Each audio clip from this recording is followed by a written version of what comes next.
e, ao mesmo tempo, nós não vamos parar por aí. Já estão encomendados.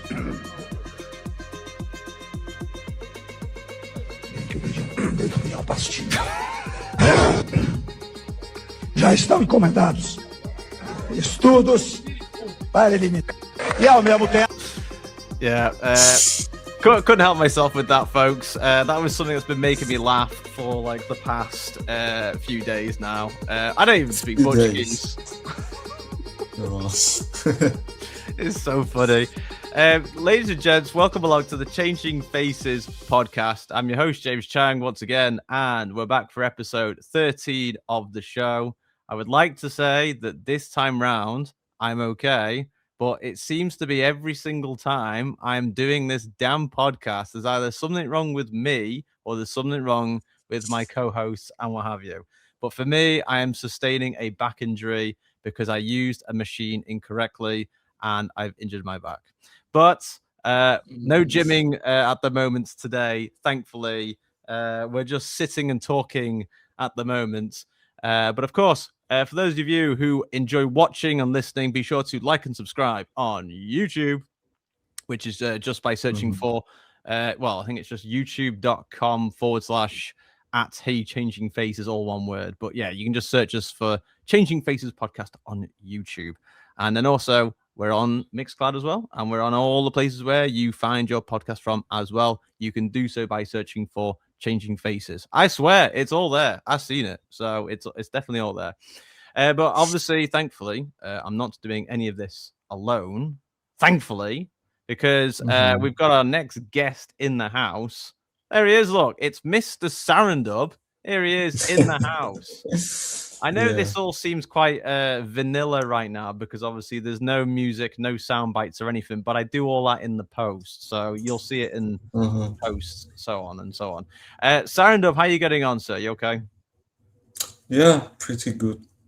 My camera will be a little shaky because it's my phone on the table. Right. As long as you don't have any urgent phone calls whilst we're doing this podcast, then you I made don't disturb mode. So unless it's like a huge emergency, then by all means you can answer the call. Yeah, okay. But I sincerely hope that's not going to be the case, though. Yeah. Something that will be happening tonight for this episode, though, and especially for those who always or do often tune in to the show. I can definitely say we are going to go through, once again, some crazy stuff just as it happens, essentially, because there's always crazy stuff going on. You know, it's the internet, damn it. There's always something crazy. But Mr. Sarandub, who's sat with me here for this episode of the podcast, he also does not know what's going on, but I'm going to quickly fill you all in. Before I quickly give a bit of a brief of who the hell this guy is. Later on in the show, or imminently, we're going to be seeing a competitor to the Brazilian keyboard performer, which is a reference to our previous episodes. But more on that in a minute. Then we're going to look at a video about the true art of DJing, which is doing it whilst getting heavily distracted. That's the video I sent you the other day. We're going to watch that again. Then we're going to see the laziest nightclub ever. That's coming very soon. And then a bit of a recap to a viral video, which is I've captioned that one friend you invite to a party. So more on that later. And then, as it's the internet, have you ever seen a grown man have a fight with a tornado? No? Well, that's coming later as well. How is that related to dance music and whatever? It'll all come very clear soon. And then at the end of our little from around the web, we're going to be rating a DJ setup. It's a very interesting setup. But yeah, for DJs and producers out there and so on. And then we're going to get into the news, and obviously we're highlighting some interesting stories as well, such as a brand new Ibiza nightclub opening up, which has got a very interesting policy to it. Then we've got lighting, striking, and not shining. Something that happened in Argentina recently involving a Max Dean DJ set. Then we're going into another crazy story about DJs having other careers again. This is in relation to the last episode, because last episode, Vlad, by the way, we had we covered a story about a techno DJ selling counterfeit aircraft parts as a side hustle, and then getting caught in a 44 million euro fraudulent case, and now he's in prison doing a 56-month sentence. Dude, wow! I know. If that doesn't blow your mind, honestly. Yeah. And folks, hey, go check out the previous episode because we talk about that. So anyway, so unfortunately, another DJ's having another crazy career again, and then afterwards, we're going to be tuning into Danny Krivit, who is who's had a bit of an unfortunate moment, and we're just going to be quickly covering that, and then. I'm sure you're aware as well, Mr. Sarandub, but we're going to be reviewing the recent 2026 edition of LA's Coachella Festival, because the amount of online content I came across was staggering, and we're going to review all the bits of it, which ranges from food pricings, other prices, safari cabanas, campsite options, campsite reviews, responses, more camping setups, something to do with Paris Hilton, something to do with John Summit, crazy crowds at some other places, and some reports all summed up. And then we finished the episode, if that wasn't enough, with interviewing Sarandub right here on the Change You Page. You're going to be right at the end if you're not already sick to death of this podcast. But we've got all of that to come. But yes, who is Sarandub? Gentleman next to me. Sarandub is a deep house producer and DJ, and has had many different types of productions. You literally do music all the bloody time, if I'm not mistaken. Every day. Good gracious. Well, but thankfully tomorrow I have weekends, 2 days. Good. So you've at least got 2 days off. Yes, but essentially, Sarandub has had many releases across the sphere of the dance music world and so on, including Gentleman. I think it's called Gentleman. Yeah, Gentleman is one of them, and we have crossed paths, should I say, on Deep Wit Recordings, and this guy remixed my track. She Said Yeah. And it was very good, and I was a big fan of it. And honestly, when I DJ often, I often use your remix, not my original. Thank you. I think that's a massive compliment for you. But yes, Sarandub is the guy you call if you need urgent deep house music in your club or bar or what have you. You can call me as well, but I think we can call Sarandub as well if he's knocking about. Shall we start the show with what I mentioned earlier, a competitor to the Brazilian keyboard performer, and that's for people who have tuned into previous episodes, because basically I was not. You were not. No. If I can describe it to you, it's basically this guy was a Brazilian. I'll have to show you afterwards, but yeah, he's a crazy performer.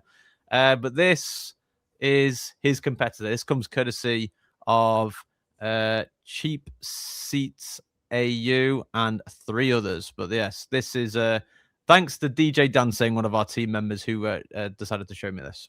From the US this week has to be this miniature horse sharing her musical talent to help wake kids up from anesthesia at Shriners for Children Medical Center.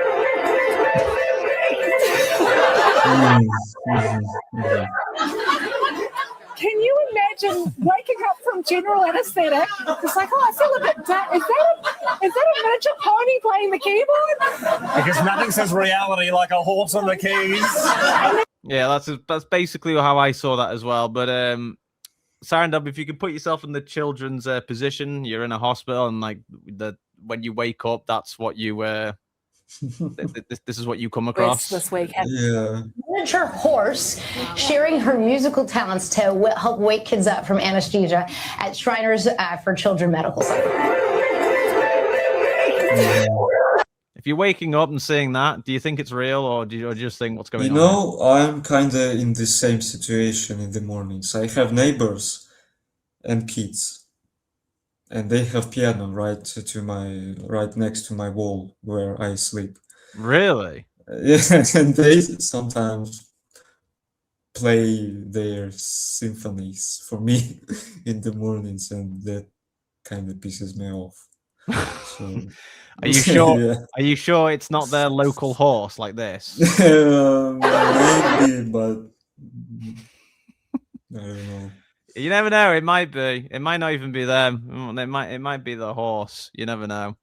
But yes, what's very funny is that I often look for these crazy things on the internet just to watch and review and what have you. But thankfully, members of my team are also finding these things as well, and that's courtesy of Dan. You're not alone. Now, when it comes to, like I said earlier, the true art of DJing, because having DJ'd and both of us DJing around and so on, mixing A to B or 1 to 2 or whatever, or even if it's 4 channels or 3 channels or whatever, you've got to get that down to like really mixing it elegantly and whatever. But the other thing that's going to make it really challenging is if you are getting distracted. And Sarandub, your instant reactions to this poor DJ. Yeah, you sent me this one. Yeah, I remember. It does contain copyright music, so obviously I can't play it with the music on. Vlad, can you describe what's going on? Oh wait, hang on. Also, Dave Collins in the mix right now. Dave, I'm gonna come to you in a minute. Vlad, tell everyone, to audio listeners who can't see, tell them what is going on. Okay, so I can see that the DJ is locked in as fuck. I can say, like, he really tries hard to not be distracted by this woman who is hanging on his neck or back, like spine, I mean, and trying to, I don't know, maybe she wants some attention from him. Yeah. She really likes him, how he DJing, I can say. Yeah. She definitely wants attention, that's for sure. Dave Collins joins in the mix. Dave Collins, instant reactions to what you're seeing. Mate, I don't even know what's going on. I've been trying to find a webcam for the past 30 minutes. Like, I found a rubbish one in the drawer. I hope it's all right. It's like some Temu knockoff. What am I seeing? I don't know. What am I seeing? What the hell? Oh, this is just... Yeah, how's things? Yes, Dave, welcome along Sarandub to the show. Deep House music producer, DJ as well. And, well, Sarandub, have you ever had to deal with anything like this whilst DJing? No. For now, no. No. I did not even DJ for now in, like, live sets. Not for a little while. Well, I mean, this might put you off from doing DJ live sets for a while. It might be, yeah. But I hope I will not meet this situation in my career. Dave, I think it's always really funny that sometimes when you do tune into like one of like the crazy videos. But I'm sure it's no surprise to you. Also, your webcam's gone off. I know. I'm trying to fix it. Oh, he's trying to fix it. Okay, very good.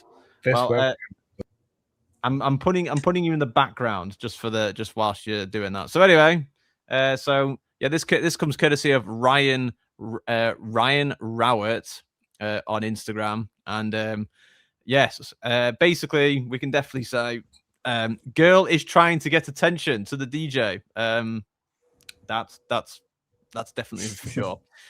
Somewhere where maybe they don't want that much attention is is potentially the laziest nightclub. Oh wait, no, that's the rate my setup. Oh no, where's it gone? Hang on. Have I just deleted it? Oh no, it's on X. That's why I've got it wrong. There you go. Because often the things are on Instagram, but like no, this time we're on Twitter, courtesy of @RealSavior011. I think there is music in this as well. Let's take a quick dive into the laziest club possibly going. Welcome back, Dave Collins. Hello, welcome back. Welcome back.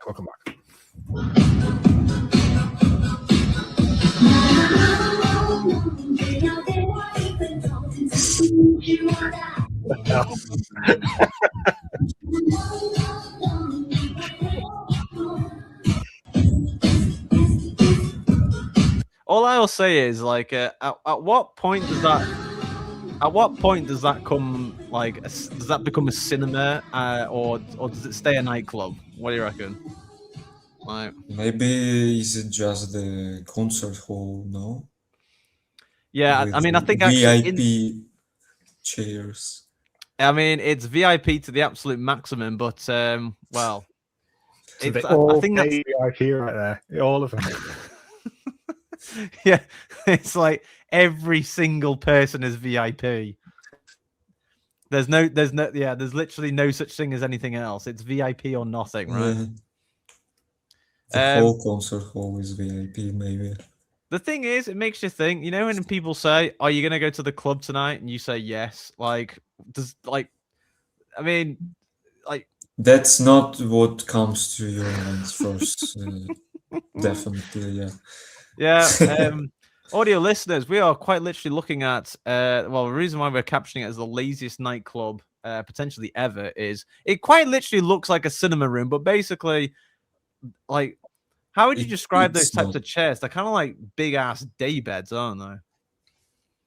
And they look like they can fit at least 2 to 3 people per like chair, but everyone's lying down, relaxing at this concert, basically. Yeah, I don't think it's the type of place you'd want to go dancing. Let's just put it that way. I think if you're dancing, you're the weird one, which is kind of ironic because obviously you're in a club. Is that like a K-pop act or something?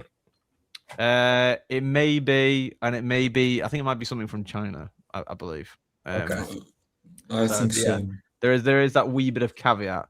That type of place would definitely not allow this person to their parties. Some of you may have already seen this because this was circulating online a while ago, but I'm going to get all of your reactions to this. But before I do, this comes courtesy of @MattWallaceTreble8. And if I think I've learned recently that this guy is Turkish, or he's either Turkish or he's in Turkey, or both. I don't know. But reactions to this, gentlemen.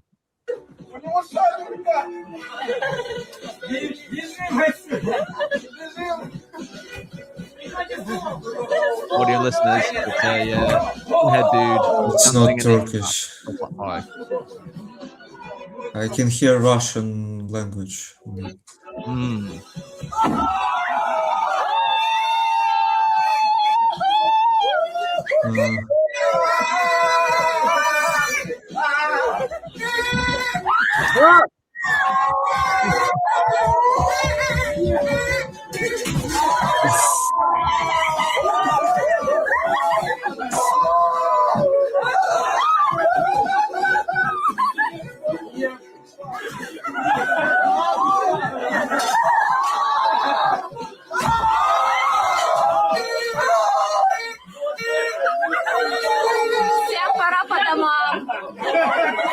Yeah, it's Russian.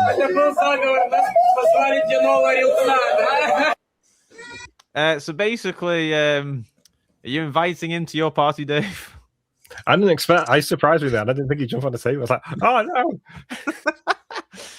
no. This reminded me one song, blues song, Slightly Hanover. Yeah. Yeah. I will definitely say, and I'm glad you're here, actually, Vlad, because I don't know why I remember seeing someone saying that like this guy is Turkish, but if you're hearing Russian, is that right? Yeah. I'm speaking Russian here. Yeah, I'll definitely say. Yeah, I mean, hey, he's very lively. But I have a feeling He's just like, yeah. I have a feeling that when he's here, I just have this immediate thought that he's already made the decision there that he's going to crash onto the table. I think from there, I think that's very clear. Intrusive thoughts. One. Yeah, he's literally looked on and thought, that table, no, we can't have that. It's got to go. You know what I mean? And then whilst this is going on with lower volume, and also the fact is as well, look at the close proximity to the kids and the table. Do you remember it? Like, how mental is that? Like, look at him doing flips right by the kids. Like, so anyway, whilst people watching on YouTube is watching this, Vlad, do you want to describe to audio listeners what are we looking at? You're gonna have to give your best shot, mate. We are looking at some kind of party where the man just makes crazy moves. He most certainly does, and decides he wants to crash into a table. Yeah, and he thinks that it's a good idea to totally crush the table with full of food, drinks, and etc. with full of his body. Yeah, that's crazy. I love all the audience. Yeah. I love your description because I'm sure as people listen to that, I'm sure people are gonna think, "What the fuck is he saying?" Like, they're gonna have like they're gonna have to. No, they're gonna have to go onto YouTube to actually watch this. Sure, I mean, if that is not an advertisement to watch our podcast, then I don't know what is. But yeah, so, and I'm a big fan of that. Pointing to the camera like, my guy did it, nailed it. Yeah. Dave Collins, I'm assuming you're not wanting him at your party. No, I think it's pretty cool. I'd invite him. I would not. Yeah, well, I mean, we could say, in a way of me trying to sledgeway this, we could say that is something you haven't seen before. But, gentlemen, have you ever seen a grown man have a fight with a tornado? Yes, I did say that. No, but I'm going to take those silences as a no. Well, good, because we can get into it right now. Hang on, does this contain copyright music? I can't remember if it does or not. It does indeed. Yeah, folks, this comes courtesy of at Letty Mortensen on Instagram. I'm not joking.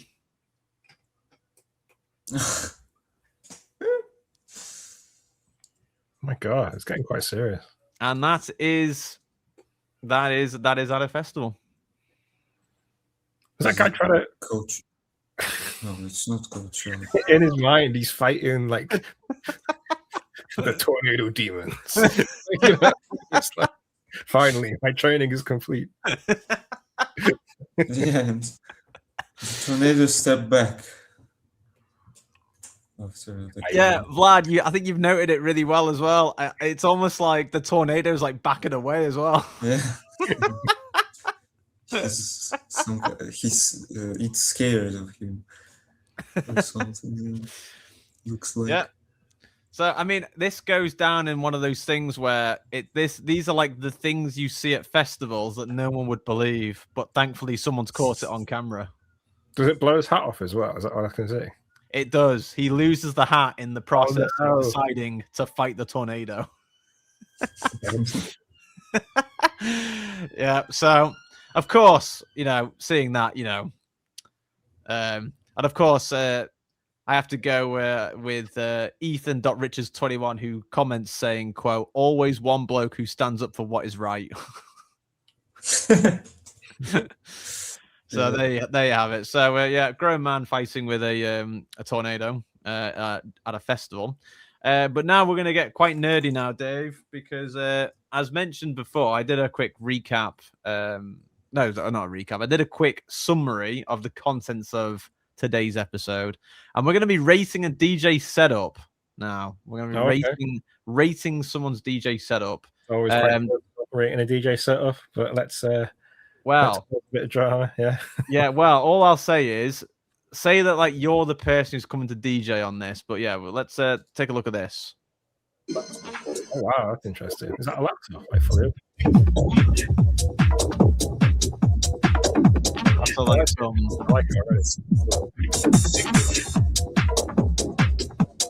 I have a feeling though, we might get claimed for this.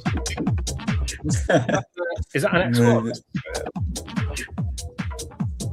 What you mentioned? Yeah, unfortunately, Dave, this is rating the DJ setup at a glance, only because there's actually no information on what his setup actually is. But I have never seen anything like that. Dave Collins. I like it mostly because it's like compact and out of the way, and that's one thing I can say about DJ setups is that trying to find a place to put them is a nightmare because they're just so damn big. Yes, like, especially the newest like controllers now, for example, they're way too big for what they're supposed to be for, right? I like this. This is cool. What I think is really, really weird though is he's got a mirror ball thing in front of him. You can see himself DJ. Like, what's that about? It's definitely creative. And from what I can see, I think I can see two types of native instrument things going on there. Like this. I'm trying to guess which software is on this. Bingo. Yeah.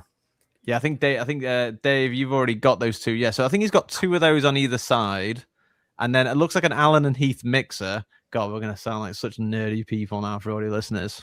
Allen Heath, me, and then it looks like some like I don't know how you would describe that monitor. Is it like It looks like a laptop screen, but it's just attached to the top of the mixer. Yeah, but I don't know where the keyboard is, unless it's an iPad or something. Well, you can probably just maybe it's a laptop with a 360 keyboard, like. Oh, I see what you mean. Yeah. And then obviously his little white control there. I'm assuming that's for all his faders or whatever, or for all of his FXs and so on. But yes, fire to me. It's definitely something in it, and this comes courtesy of at Thomas Claps on Instagram. He says, "quote Pull the trigger, arrives 2026. Stay tuned. Track IDs at the end." And yes, there were basically quite a few people in the comment section commenting about his unique DJ setup. There's quite a few DJ setups that I've actually saved on my posts here. So we will actually go through quite a few other ones in the next upcoming episodes, but this is definitely one for the highlights. Vlad, I'm going to go with you first. Rating this out of 10, what would you put this as? Is this outstanding 10 out of 10 or absolutely garbage 0 out of 10 or somewhere in between? Well, I don't have much experience in this, but I'm pretty sure that for him it's 10, like for him. For me, it's hard for me to tell. Yeah. Let's say 8. Just I don't think it will be convenient for me personally. Because I would 100% agree with you there, Vlad, because but it's creative 100%. Yeah, this goal especially. Yeah, I'd definitely say creativity is a solid 9 out of 10 for me. But oh my god, if I'm stepping into that to play, I'm not quite sure where I'm going to start, to be honest with you, because I like to try and look for the jog wheels. But if there isn't any, I would probably have a bit of a panic attack or internally screaming. How about you, Dave? How are you rating that setup? Is that a 10 out of 10 for you? I reckon jog wheels were overrated. I've always thought that, so I'm fine with it. You don't need jog wheels. You're jumping in that and being like, no problemo. yeah, totally. Mm. Yeah, I think that's all right. The only thing is, like a keyboard, like you say, but apart from that, it seems all right to me. Yeah, Then again, you're asking me, like I've DJed in all sorts of rubbish gear. I still, you know, one of my favorite controllers is the X Session Pro, and it still is because it's convenient. But it's the oldest, like it's old and rubbish and cheap and tacky. The convenience is off the charts. But I love it. I've got it here. I use it for Ableton and stuff. It's brilliant. Got it for like 20 quid like 10 years ago. Ah, yes. That old thing. Well, all I'll say is there'll be more of this to come because there are some really crazy setups that I've seen. This is just tip of the iceberg, but there are more. But I don't want to. I'll show you, Vlad, because you won't be in the next episode. So I'll show you some of these later on. After the podcast episode, because there's some mad ones. There are some really. There's one that's like the size of. How can I best put it? It's like the size of a table. It's absolutely enormous. But I'll come to that. I'll send it to you, Vlad. But we'll be covering it in a future episode. And this lands very nicely, ladies and gents, because 31 minutes on the clock for us. Everyone's going to disappear. Because I'm going to quickly do the ad break whilst you two can either sit in silence or drink something or what have you. But I'm just going to quickly do the sponsor break. Changing Faces Mixcloud Select. Oh, yeah. And actually, Mixcloud Select or Mixcloud in general. Thank you to all the recent followers that have followed us on our Changing Faces Mixcloud. Quick high five to you all there. But anyway, Changing Faces Mixcloud Select is the top spot for your CF premium content, and it is the #1 place where you can help support the team. Mixcloud.com/Changing Faces, all as one word, is the place to go. With a select subscription, you get playback controls enabled, early access to our shows, and some exclusives thrown in there for good measure. And on top of all of that, it supports us here at Changing Faces. One more time, let's hear it again. Dave. Mixcloud.com/Changing Faces. Right on. Vlad, what is it?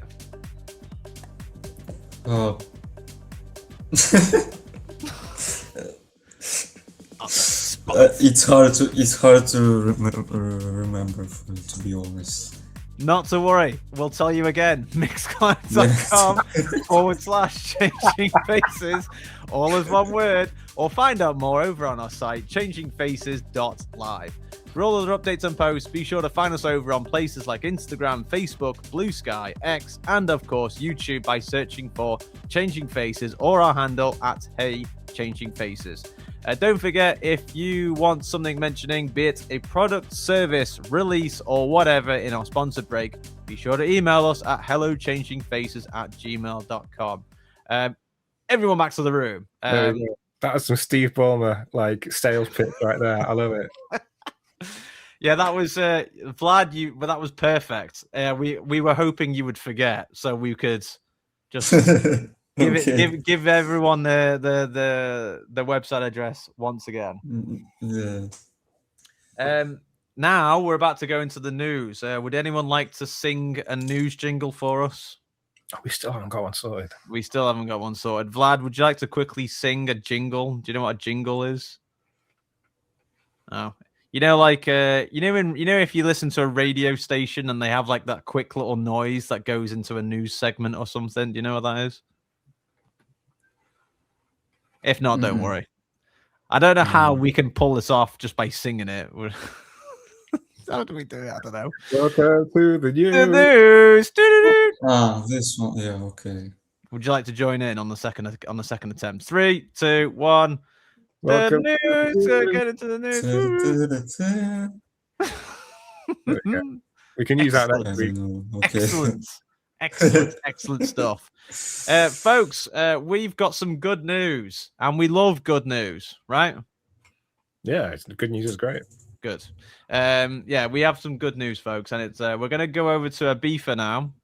And Dave, this is going to be very interesting for you based on the things that you have told us in the previous episodes about clubs in Ibiza. Let me read my quick caption here.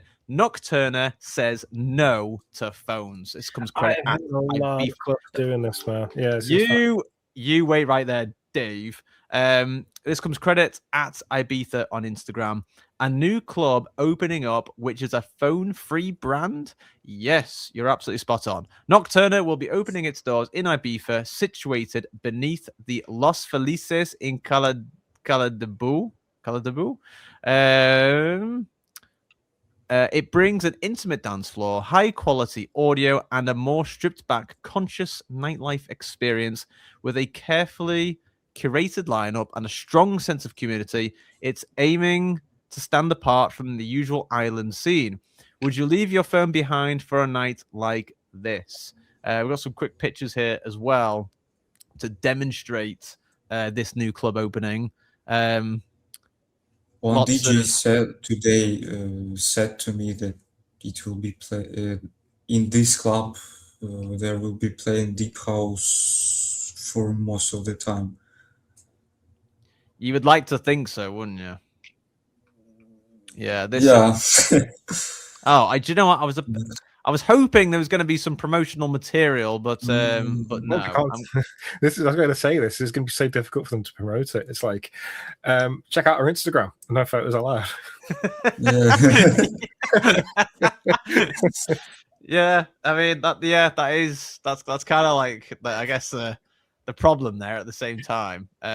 But yes, thankfully, courtesy of Ibiza on Instagram, we get a quick sneak preview into what the club is and also where it is as well, because it's like in this shady downstairs area, quite literally, like they say, beneath Los Felices in Caladabu. I've actually like me and Dave have been to Ibiza, but I have no idea where this is, to be honest. We'll have to look it up on a map. Vlad, what's your early reactions to how this club looks? Is this somewhere you would like to go and sit down and have a cocktail or what have you?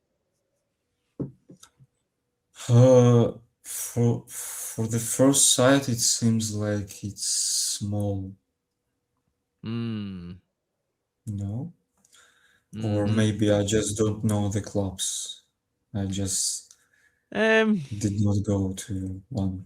It does, yeah. I will say it definitely doesn't look massive. I'm trying to like put my finger on what the type of style they're going for is. Dave, how would you describe this to audio listeners of how it looks? Very deep house. They're like really... they said, intimate. Yeah. I was going to say, it reminds me of Sankey's, but I think any venue with an LED roof reminds me of Sankey's, to be honest with you.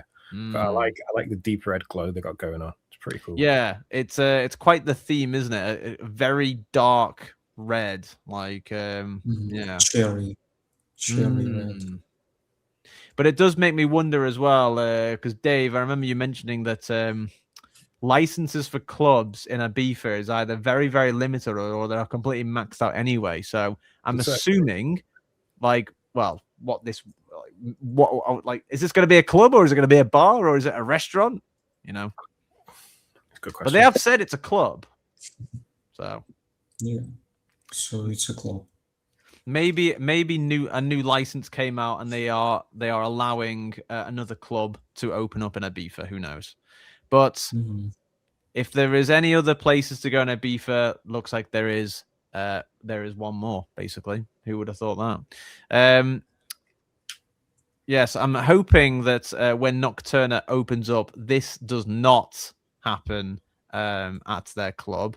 I'm going to get your opinions on this news story, gentlemen. What was going on here? So lighting striking, not shining. This comes courtesy of at We Rave You on Instagram. In a scenario most wouldn't even think of, stage lighting hanging from a steel truss collapsed onto people during a set from Max Dean in Argentina recently. The moment was actually captured on video, which we can show. I think this contains... Does this contain music? Oh, no.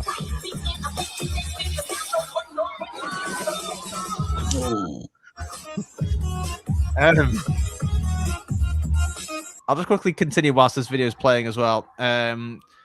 So we review put on the post, quote, multiple people in the crowd at Max Dean DJ set in Argentina a while ago were taken to hospital after part of the stage lighting truss collapsed on top of them.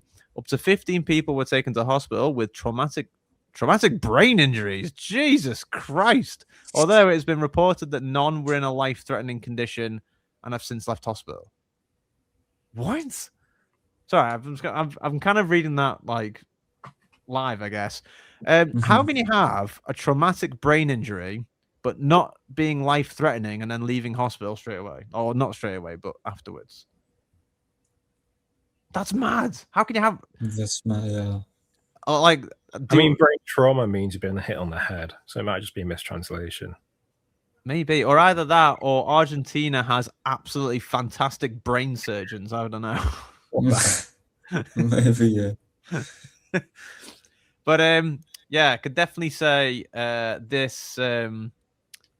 Yeah, I have this feeling that whoever, I mean, that's quite substantial damage. To be fair, whoever set that up, I'm pretty sure they're going to be fired. I mean, I think the venue's liable for sure. Yeah. The thing is, be another club closure coming soon. Well, I mean, this is the other thing as well, actually. So, like, lighting trusses for this type of event, obviously it collapses on people, but like, who's liable? Because is it like, well, it'd just be the club, wouldn't it? Yeah. You know, but yeah, it's a bit of a yeah. That's not the greatest scenario to witness, especially during a during this set. And big fan of the comment here from Omarara Ibihawari, who just says track ID. Oh, what a banger, mate! Instagram comments are he's bringing the roof down. Look. Hey, it really bangs out there, doesn't it? Flipping heck. Yeah. New Fear Unlocked says Jayhawk Rock official on Instagram. Yeah, it is quite the the stage literally said, "Get off your phone, bro." Yeah, quite literally. Yeah. That's what will happen if you go to Nocturne and you're on your phone. That light's yeah.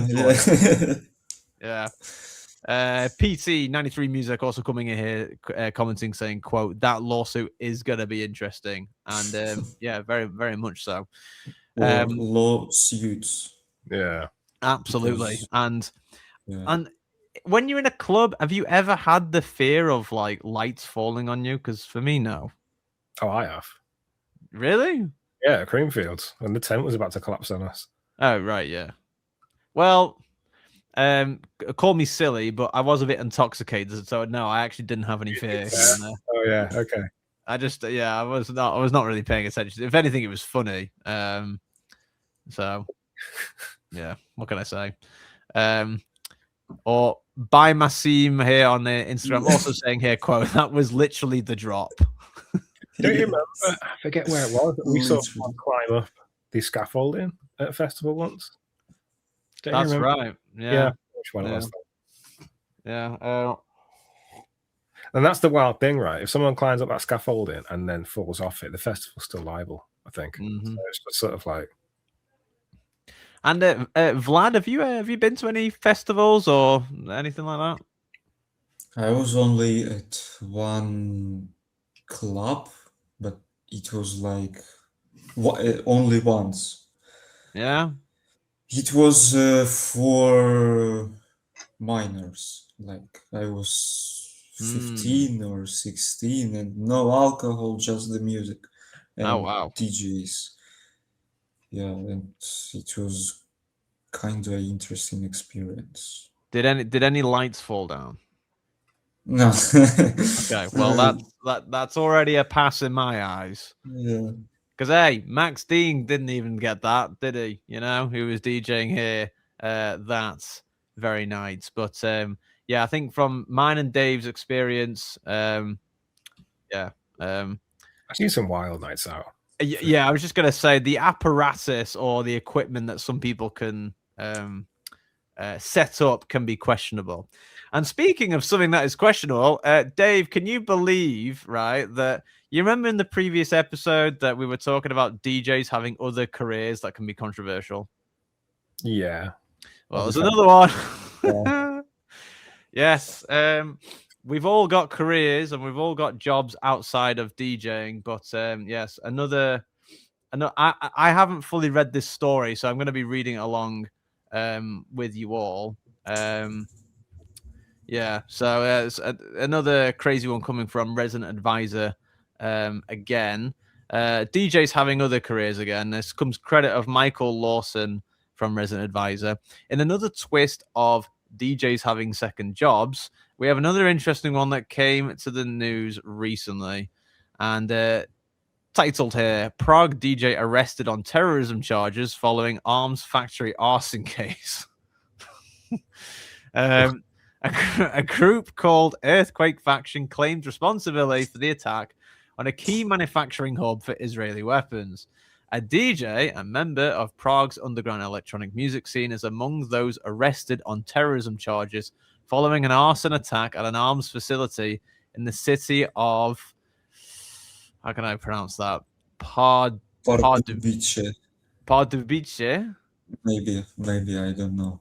I hope you're I right. have Vlad. one friend who lives in Czech Republic, but You better be right, Vlad. The whole podcast is counting on you now. Is it Pardubice? but yeah, I will ask him after. Well, let's just hope for your sakes. Yeah, that he was right. Pardubice. Oh god, this is gonna be a hard one as well. Motus Bilmaya, I hope. Motus Bilmaya, aka Yusuf Motus, is one of 5 people who were detained following the incident, believed to have taken place on March 20th, Reuters reports. A further 2 people have since been detained in Poland in connection to the attack.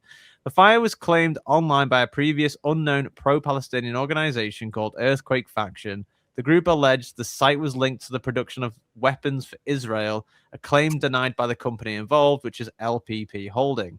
Authorities have charged those arrested with participation in a terrorist act, though the case currently relies largely on circumstantial evidence, according to defense lawyers. The accused deny involvement and claim to have alibis. The incident has triggered widespread media and political reaction in the Czech Republic, with some outlets linking the case to left-wing queer and nightlife communities. Critics say this framing has contributed to a broader climate of repression targeting pro-Palestinian activism. The case has also intersected with controversy in the cultural sector. Minister of Culture, oh God, here we go. Minister of Culture, Vlad, you're going to have to help me out on this one.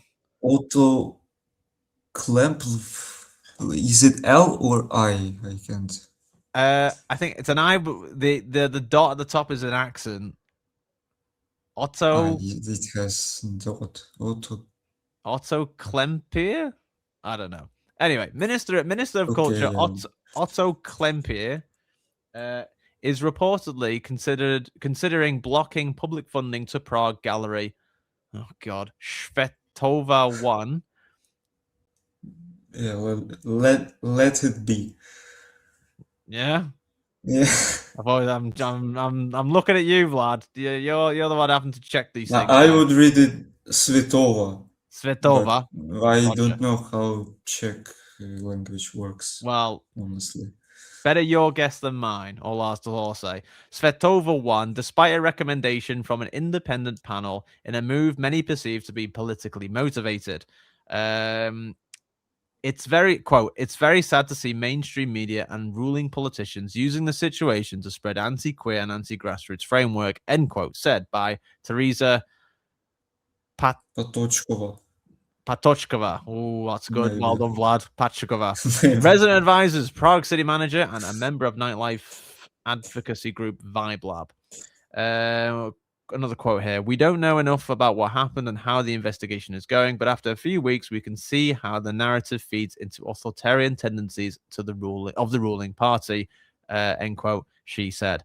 Another quote: a PhD student was suspended after public accusations of raising terrorists, and Klempeer is now pushing to change cultural funding rules after criticizing a queer film grant. And yes, this is to do with there's a truly remarkable story. So remarkable that it's made Dave disappear. I don't know where Dave's gone, but he did say he has to leave after an hour anyway, so I'll have to message him and see. Oh no, he's still here again. He's just come back. Dave, I was just going to say, I know you've got to leave in about 10 minutes anyway, haven't you?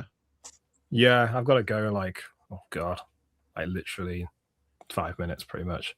Okay, well, very good. Well, just before we move on to this to the next part of the story, Prague DJ getting involved in terrorism charges. What's your immediate thoughts of that, Dave? Is this what you meant by his career? As a terrorist? That's an interesting career, dude. I mean, what are they saying that how is he related? Well, basically, he's a member of the Prague's underground electronic music scene and is among those arrested on terrorism charges following an arson attack. Okay.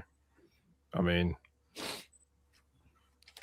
well, I don't think there's much relation going on, to be honest with you. So no. All I'll say is that he can be DJing, but he can also be setting up the destruction of a key manufacturing hub for Israeli weapons. Yeah. Are they trying to make a link to dance music through this? Because that would be kind of worrying if they are, to be honest with you. That's also a very good question. But this will definitely be getting logged away in the random stories that pop up that touch the dance music world, mainly just because one of the dudes is a Prague DJ. But this definitely goes along with people can do anything in this world, but it just so happens that they're also probably going to be a DJ. Right, gents? Everyone's a DJ, right? So everyone wants to be a DJ. Yeah. Hey, even the terrorists want to be DJs, apparently. from what we're reading, anyway. I don't know. Or maybe DJs becoming terrorists. Well, I mean, yeah. So it's one of the way round, isn't it? But yeah. So this is, I guess you could call this meanwhile over in Prague, you've got this going on. But yeah. But I don't know whether you caught the end of it, Dave. But essentially, there are it said here, quote, the incident has triggered widespread media and political reaction in the Czech Republic, with some outlets linking the case to left-wing queer and nightlife communities. Critics say this framing has contributed to a broader climate of repression targeting pro-Palestinian activism. All right. People are throwing politics into it, Dave. Oh, yeah. So someone bombed a weapons factory. Or they tried to set it on fire. Well, how's the queer community involved again? Is the DJ queer? Did it say that he's queer? I don't think they did. Oh, essentially, he's part of the scene, like the underground electronic music scene, which also has links to the queer scene. Yeah. It's like, oh, okay. It has links to a lot of stuff, though, dude. So it's like... Well, I think they're implying, because it's left wing, right? So they're saying everything that's left wing is associated with this, which is just really sort of really bad with journalism, to be honest with you. So yeah. Are you shitting on Michael Lawson right now? A little bit. Where's these connections coming from? Excuse me, Dave. Yeah, it's bad journalism, dude. I'm just gonna say it. Well, that's unfortunate because we often use a lot of Michael Lawson's articles, and I like reading his stories because they're so mental, you know. Clickbait. That's what they are. But yes, in closing, we can say, from one DJ selling counterfeit aircraft parts in a €44 million fraud case to another DJ who's also being charged with terrorism charges and arson in Prague. All I'll say is, for all you other DJs out there, will you please calm down, because we've already had two, one doing counterfeit aircraft parts, selling it illegally, and another one is on terrorism charges. So DJs, do yourselves a favor, please calm down. There was that rave at the base as well. That's my favorite one we did. Yeah, that too. Yeah, Dave's referring to a previous episode where we spoke about an illegal rave party that happened at a Belgian military aircraft base, was it?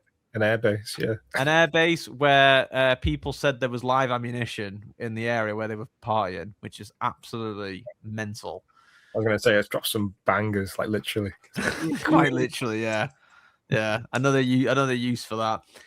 But we're going to quickly move on now to Mr. Danny Krivit, who this is also quite cryptic as well, because no one, not even Danny himself, has actually mentioned what the hell's gone on with him. But yeah, this is we'll do a quick little mention here to get well soon, Danny Krivit. Credit of Michael Lawson again, our resident advisor. One moment he's fine. The next moment we'll all be hearing Danny's in a hospital. Yeah, in the next moment we're all hearing Danny is in a hospital bed in Tokyo. New York house legend will undergo an operation and has cancelled his upcoming shows. Danny Krivit is in hospital following a severe accident involving his leg.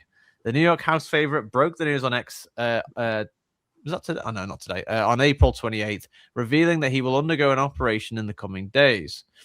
Krivit, who's currently touring in Japan, has been forced to cancel his shows in cities including Tokyo, Kyoto, and Sapporo as a result. He He thanked fans for their support and expects the tour dates to be rescheduled. And he's just done a quick post here on X saying, quote, "Hi, everybody. Thanks all for the love and support. I'm here in Tokyo in the hospital. I had a severe accident with my leg and I'm getting an operation in a couple of days. Unfortunately, I can't do any of those now. 27th of the 4th, 5th of the 5th. I hope to see you soon. Thank you again." Does this play? Oh, it does. Hi, everybody. Thanks for all the love and support. I'm here in Tokyo in the hospital. I had a bad accident with my leg. Due for an operation in a couple of days. Unfortunately, I was looking forward to a great bunch of parties for Golden Week here in Japan, but unfortunately I can't do any of those now. And we're trying to reschedule for the future. I hope to see you soon.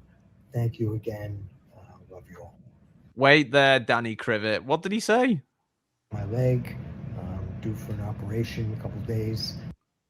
What? What did he say? Did anyone hear that?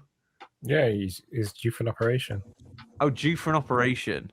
Yeah. God, what's wrong with my hearing? I heard something completely different. I heard some like doofing up something. I was like, excuse me, what are you saying? Well, I'm glad your ears work, Dave. Barely. Yeah. Well, anyway, so basically, Danny Krivit has banged up his leg, but he hasn't said what he actually did. But he said it was a severe accident. Any theories to what he's done to his leg, Vlad? What do you think he's done? The first thought which came into my mind was a car accident, maybe. So Vlad's going with car accident. Dave, what do you think he's done to his leg? Do you think it's something really weird, or do you think it's something? What do you reckon? I have no idea. Maybe he's been DJing so much, and he's been stood up for so long. Like, maybe another girl broke his leg. I bloody hope not. Christ. the blood might have fallen on his leg. Do you know what I mean? Like a light might come down off the roof. Well, yeah. Hey, I mean, you never know. Yeah, maybe a crazy light just swung down and smacked him on the leg or something. But either way, we are hoping Danny Krivit gets well very, very soon.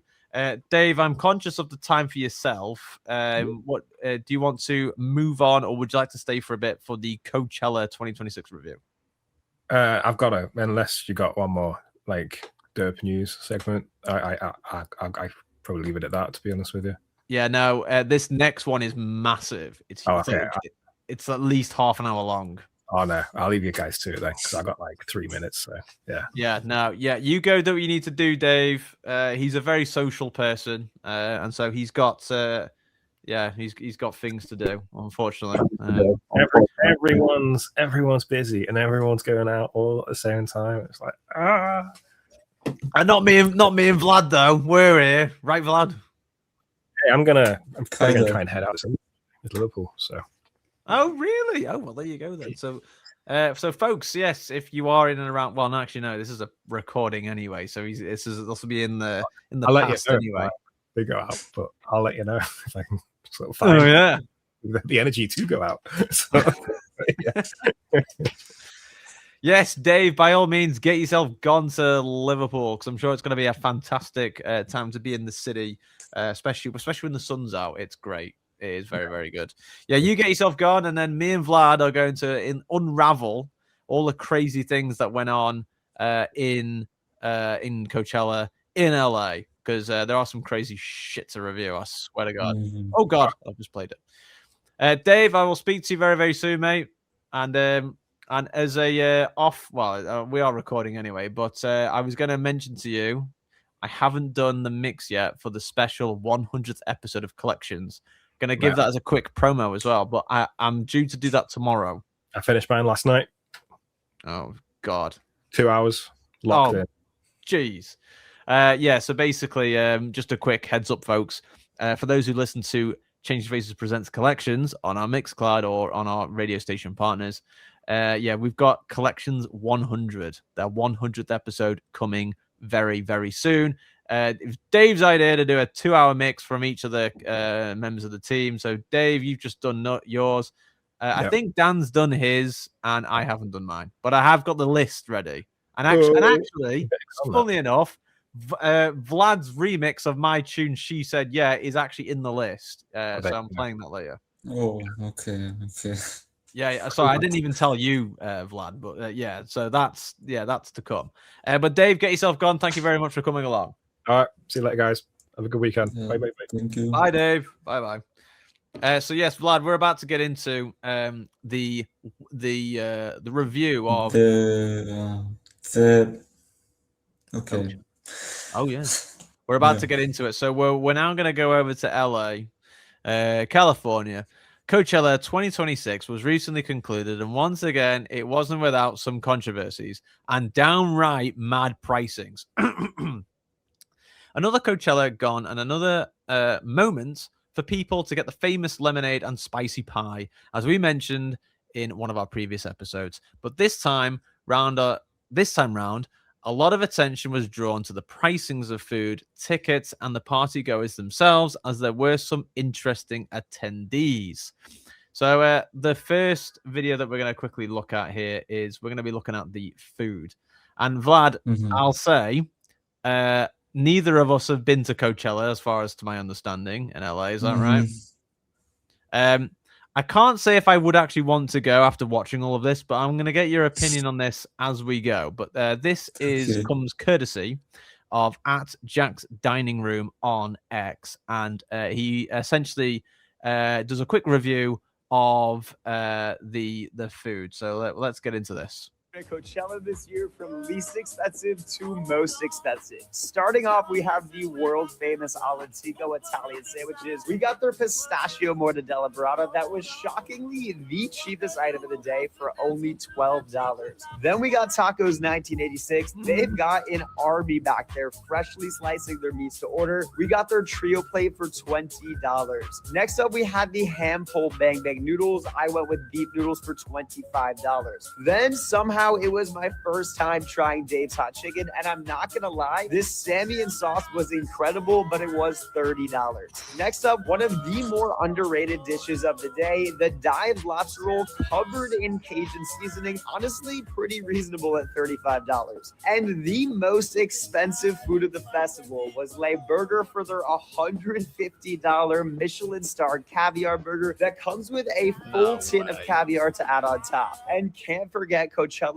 new secret tropical speakeasy hidden in the VIP gardens with a tiki hut bar overlooking the water fountains. We got this double drink for $28. Our grand total was $314 for food and drinks. What was your favorite from the weekend? That. Oh my God.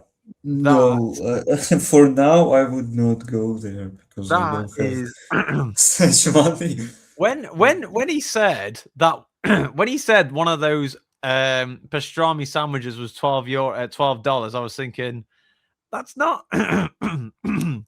I was thinking That's- that doesn't sound that cheap, but as soon as he went into some of the other things, I mean, that thing, the three that little thing, yeah. wrap things, he said that's $20. A salad thing for $25. Vlad, what's your instant reactions to that? 30 hot dog or what was it? $35. Oh, this one, yeah, this one. Yeah, that's like What like what? Why? it's just like that. What was that look like?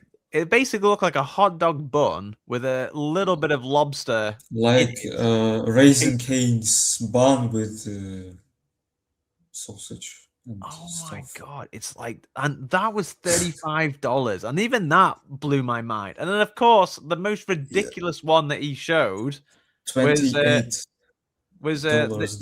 the where is it? Is it this? Yeah, this burger. Ah.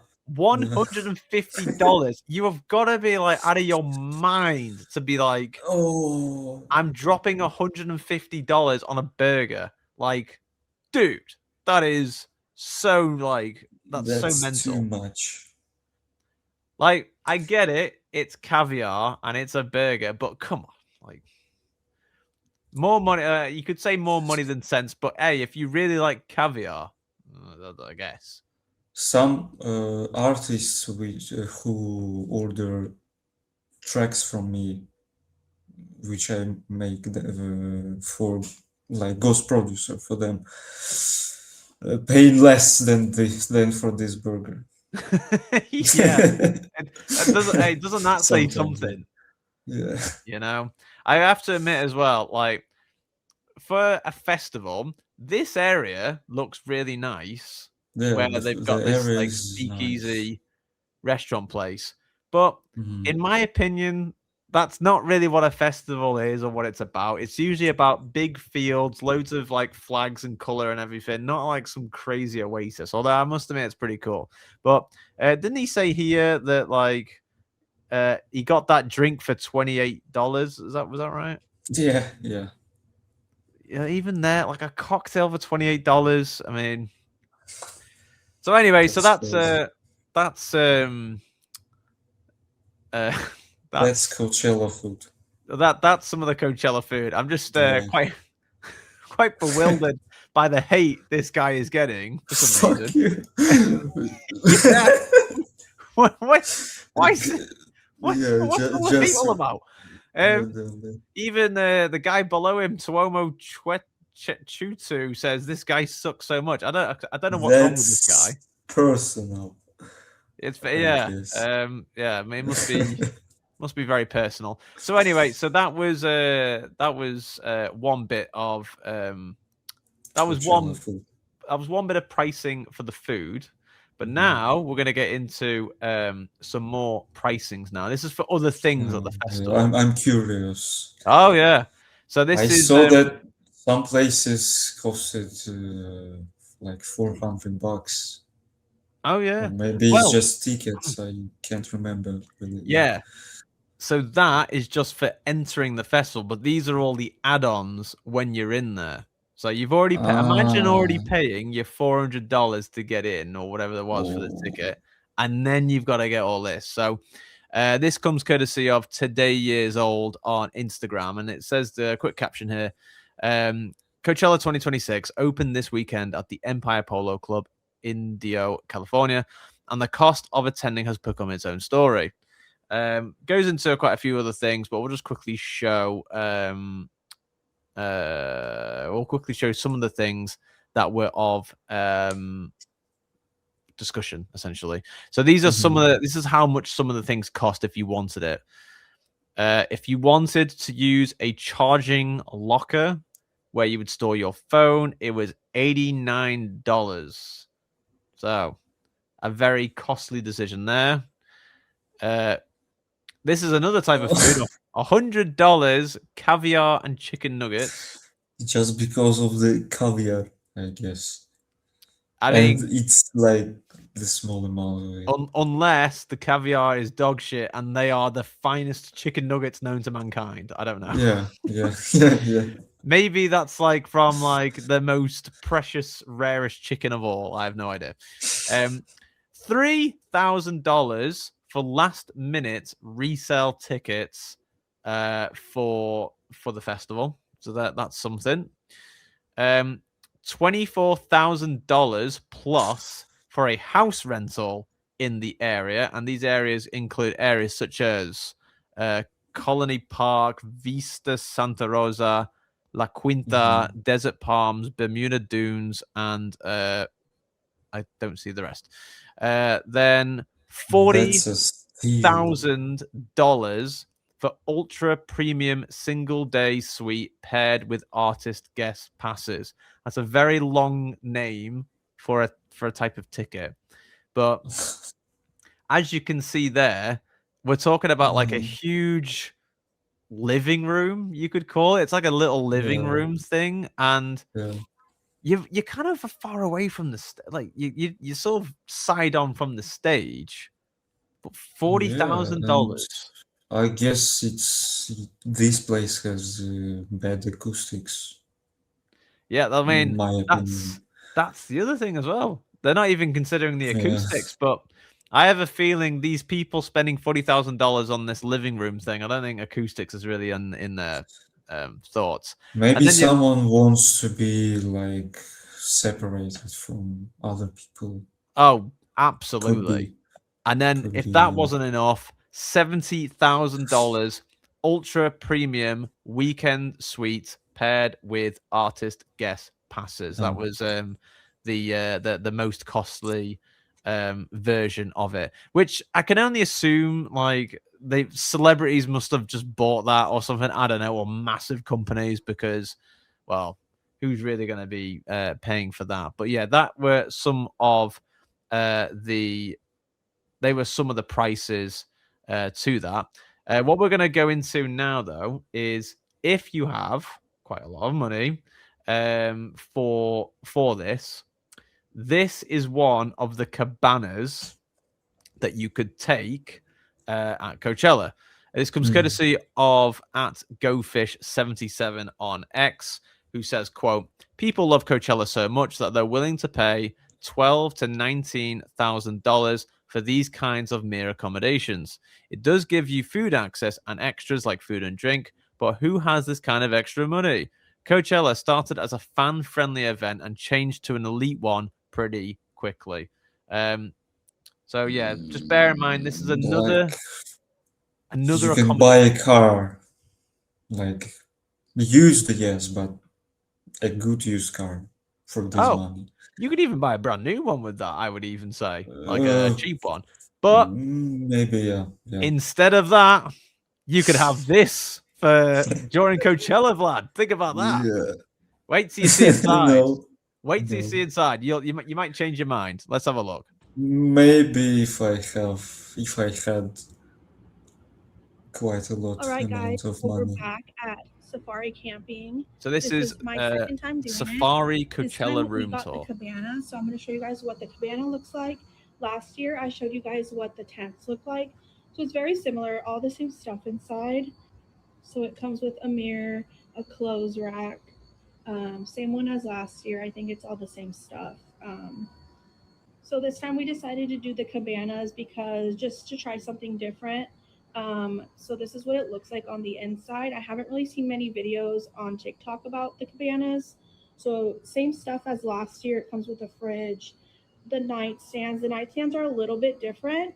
And the little AC unit, it doesn't really do much, by the way. I remember getting a lot of questions about that last year. I was going to see the difference in the cabana versus the tent to see if the air stayed better inside. So far, it feels exactly the same. So it still feels pretty hot in here. The AC unit doesn't do much. So last year we did go to Home Depot to buy a second AC unit. So we're probably going to do that again. Hang on a second. Hang on. Did you? I have to stop it there. I literally heard her just say, I had this last year and we went to Home Depot and bought another AC for this. So she bought this in the past for $12,000 to $17,000. And it still wasn't enough, the AC in there. So she went and bought another AC just for this. Jeez. Anyway, just for these, like, I don't know how to, in English. I sincerely hope she took it home. But anyway, let's keep watching. Unfortunately, only 2 pillows. So this one also, you can only have 1 bed. So I'm probably going to get questions about that. Only 2 people can sleep in here. I think they allow 4, but you would have to put like bring your own air mattresses or something like that. So only 1 bed fits in the cabanas versus the tents. 2 beds fit in there. With the safari camping, you get the artist guest wristbands. So that's the main selling point about safari. All right, guys, so that's it. And I'm going to take you guys along again this year.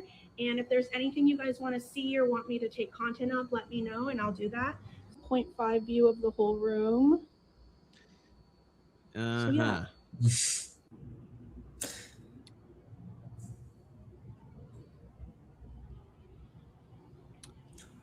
Yeah. So are the walls made from like cloth or? Do you know what I was just about to highlight that? Yeah, did you notice like there's like a gap in the walls? yeah. I Like, wanted to say that I would not feel safe in these like look at houses. this gap Yeah, here. yeah. It's like a huge gap. Like, what is going on there? And like even on this wall, it's all up here as well. It's not even like, yeah. I don't know how. This money for this house is still, my opinion. Like, And what I'm a big fan of as well is that she says there's only a bed for 2 people. So if 2 people also want to come, they have to bring their own air bed. It's like, love, you're paying like between $12,000 and $17,000, and 2 extra people have to bring their own air bed. Like that's pretty wild. So basically, that was one way you could stay for Coachella. it's Coachella, However, there were other people that were getting another type of treatment. So what we're going to see now is this is another type of camping at Coachella, which I think is another VIP one or something like that. This comes courtesy of @ChrisMaths on X, who says here, quote, "I'm shocked by the rich people's camping tents at Coachella. This festival is another reality, OMG." So Vlad, from the cabana to this one, let's have a look. I wonder how much this costs. Contains copyright music, so I can't play it.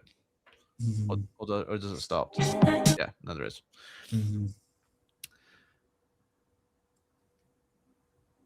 Yeah.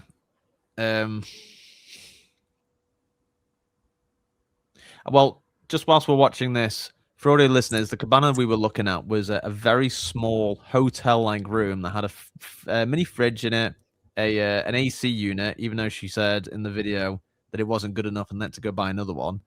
And it came with a mirror and basically a pole that had a rack on it that you could hang your clothes, and a little terrace on the outside. Price between $12,000 and $17,000. This one, there's actually no information of how much this is, but this is a very like, to describe this to audio listeners, it looks like a very large white tent. It's definitely a tent. And it looks like it sleeps 6 people, and they've all got their own little table, and they've all got like, I think they all get a goodie bag, and they've got electricity, so they've got lights and stuff. So the previous one did not have electricity. It did not. Oh no, they have AC, so maybe look, they've got little fans on each table, and they've got their own little dining table area as well. Yeah, and actually, yeah. Not quite sure if that's really selling it to me there either, but that is another option of Coachella there. So that's another option. And I want to believe that this one will come out cheaper than the previous one, because 6 people can like sum all of their pockets and buy this house tent. It's a very large tent, but this next one that we're gonna watch is a homemade tent. So this is so obviously you have all the VIP ones where people have already constructed it for you. Then now we're gonna go down to the areas where people make their own tents, and we're about to see this very genius way of doing the festival. But we're gonna get your opinion on this as well. Let's see more. Oh wait, hang on. This is courtesy of at Beyonce Garden on X. Let's take a quick look at this. In the front of these LED solar lights that we know which car is ours. We have our shower tent first. In our shower tent, we have these little blocks that way your feet don't get wet. Toilet, squatty potty. This is where the water comes out from the shower head. This attaches here, so it will be up. We have a light here just in case we're taking showers in the dark. This is our water heater just in case it is cold and we want a hot shower. These are towels, our shower stuff. And of course, in a privacy tent, this is going to be the main entrance to our setup. We have, this is our 2 doors. It says, "You're a girl boss." Be Coachella. Of course. We're sleeping in our car. Joanne, that's like a blow up thing. We put a blanket over it. We put a tarp down with this mat. Those are just... Something tells me that guy does not want to be in the video and he's just sitting there on his phone. The poor lad. Anyways, carry on. It's like our suitcases, another for pantry of Justin Bieber, clothing rack with our clothes, another seat with a little thing, a little blanket, mirror to get ready, this table on. We are so bougie. We have a freaking swamp cooler, like a portable AC unit. Wow. This is our Mr. Fan that's also charged, portable battery. This is going to be our solar panels for that. Whoa, hang on a second. I've just got to go back a second. Did she say that entire thing that looks like a PC? Did she say that was a battery? Yeah. We in Ukraine it's popular. No, what? Yeah. Look at the size of our thing. And it's also being charged portable battery. This is going to be our solar panels for that. Cooler underneath there. I am trying to stay healthy. This is a juice and blender. We got some propane, a little grill going on here. More kitchen stuff here. And then this is like all of our essentials for the day, the weekend. We have ibuprofen, blisters, some little pain medication, little hot patches, nasal rinses, masks. And this is what it looks like. And over here, we also have these like LED lights here. I like this one way much more than the first house or the second one. 100%. And they did this themselves. Yeah, kitchen, themselves. Again, that light, if it's dark and we want something to eat. And then this is a fan. Oh my gosh, this is the coolest thing. Fan turns on, right? This is what I'm talking about. This is the coolest thing. I don't know why I'm so extra, but hello? What's this? There it goes. Bubbles. Bubbles. Bubble gum. Oh, I forgot to show you. I feel really sorry for that guy. Even when she's demonstrating this, my guy is just not having it. He's just like, get that camera out of my face. So we have this air mattress going on underneath here, right? That's the air mattress right there. And then we have these mattress foam topper for like cot beds, and then some sheets. It is seriously the comfiest thing ever. And then we have blackout windows so that way we can sleep even in the morning time. And then also I hung up these string lights that are battery powered. Hold on. Wow, how cute. We also came with a huge group. This is going to be their area all the way down into there. But we thought we'd share our little portion. It's literally like a fortress. And look, my poor guy. Look at this guy. How everything turned out. Covered with bubbles. Oh, poor lad. He didn't want to be in that, but there you go. He's in it now. Vlad, how would you rate that setup for a festival? Like 20. This one. This one I would rate like 20 out of 10. It's and they did it themselves. I'm not gonna lie. Yeah. Her organization But is absolutely off the the charts. worst part, I guess, is to packing this all back. Yeah. That's the thing. Because the thing is, you have to like. I will also admit, 10 out of 10 for effort, but Mhm.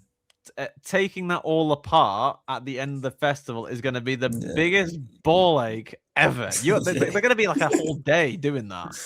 Yeah, yeah. And of course, just one thing I wanted to quickly draw upon. So you've seen all of that, right?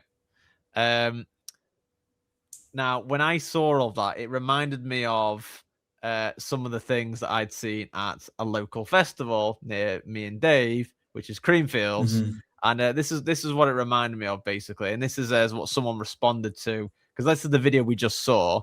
But Mhm. this is what we often I mean, see well, at yeah. Creamfields. Like, this is what we often see. Turned over tents.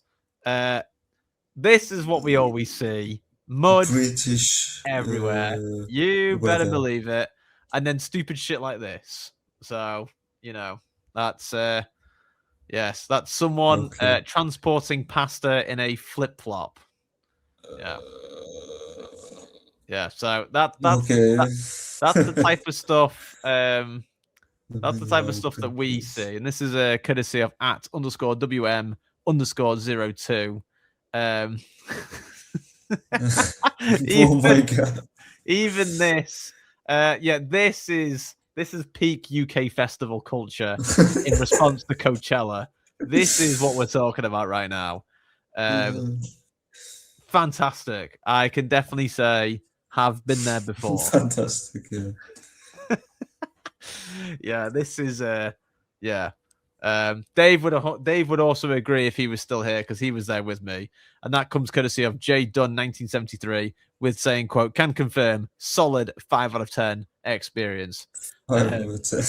Character building experience, WM also chimes in there. That's some of the stuff that goes on at Creamfields. Meanwhile, we're gonna see this other we're going to see another setup now. We're going back to Coachella now, just to quickly see this one as well. I want to get your opinion on this setup as well. This is courtesy of Quality Learn C, or Quality Learning Center on X, with the caption, quote, do people really pay thousands of dollars to do this at Coachella? What do you reckon of this, Vlad? Last year, I car camped at Coachella for the very first time, and it was so much fun. I'm doing it again. I already set up the rug and the canopy, but let's set up the rest. So instead of bringing an Arab mattress this year, I decided to bring an Arab couch. And it's so hot today, I had to break out the fan immediately before I did anything else. Instead of bringing one big folding table, I decided to do 2 skinny tables next to each other to give a little extra room. And honestly, to help stay a little bit more organized this year, I decided to bring a clothing rack. I also set up this table in front of the couch, and then added this touch lamp for when it gets dark. And I brought a few familiar things from last year, purely because they were both useful, but they also just look good. And to help keep us cool, I also got this canopy fan. We don't have power just yet, but when we do, I know this fan is going to be amazing. And as you can see, it has a light in the middle that will be perfect for when it gets dark. And I added the same folding chairs that I used last year, just for different options for seating. And instead of using this as a shower, we're just going to use this as a changing room. And I bet you're wondering, where's your cooler? Well, I would like to introduce you to a very special guest for the campsite this weekend, Sabrina Cooler. She's short and sweet, but fits everything you need. And speaking of fitting just right, this Arab mattress made to fit my car will be the perfect spot to sleep. And then I just added the rest of the stuff, like our food and clothes. And how could I forget the cherry on top to the decor? And that's our campsite this year. I'm honestly so happy with how it turned out. It feels a lot more practical, but still looks great. And I'm so excited for this weekend. Yeah, so I'll definitely say, again, 10 out of 10 for effort, but Vlad, compared to all the things you've just seen, how are you rating that one? Okay, so that couch, like, that's the best part, honestly. And the tent also looks pretty nice.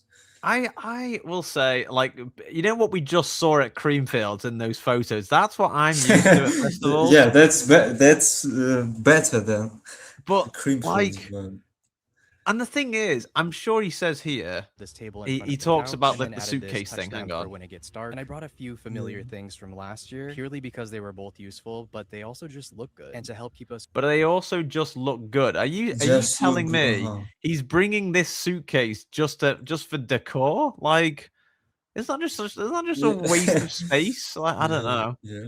But they also just look good. But yeah, essentially, how are you rating this one? Is this up there, a fantastic setup, or medium? Where are you putting this? With what you've seen? I would rate this one like, I don't know. It's also good as the previous, I mean, not the Creamfields, the previous Coachella, the last Coachella setup. But all I'll say is the last one was, as I think, was more cozy, maybe, for me. But this one feels like flat or something. The inflatable sofa is quite the portable flat, like let's say. Yeah, absolutely. But this sofa, yeah, I really like this sofa. The sofa really is the king here. But all I'll say is I would like to see this guy try it at Creamfields. I have a feeling he won't get very far. This is this is another twist to the tale when it comes to camping at Coachella, because loads of people captured so many things for this festival, but this comes courtesy of at Thought Crimes 80, and this is a take on someone who is car camping at Coachella. We'll just quickly get into this. Just in case anyone was wondering what it's like when you have to use the bathroom while you're car camping and it's 2 a.m. It's windy as fuck. I'm literally like bracing myself up against this wind. It's freezing. I'm in full sweats. My nose is dripping. You have to sleep with a bandana on, or else you'll just like breathe in all of the dust. Let me show you the dust. Oh, whoa! That's not smoke. That's dust. Oh god, look at it. And we sleep in that. Okay, also after that treacherous journey that it took to get to the luxurious bathrooms that Coachella provides for the campers, let me show you what we're working with. Oh my god. I don't know. People live like this. I'm going in. Just in case so that's gives us a bit of insight. I actually had no idea that the dust was that crazy, but of course, like it's in like a dry area of California, I guess. Is it in LA, right? The festival. Yeah. So that gives us some insight into what people were paying for. I don't know whether that's convinced you to buy a ticket for next year's Coachella festival, but here are a few highlights of some of the controversies that went on whilst the festival was ongoing. I'll just quickly show you this. So this courtesy of at Bradford Booth on X as well. This is something that happened during a John Summit DJ set. Lighting again. What we're seeing here is one giant light falling from the stage. Quite the theme here. But look, like the thing is, like lighting at festivals and clubs. It was the same guy. Set up in this one. Oh, it has to be.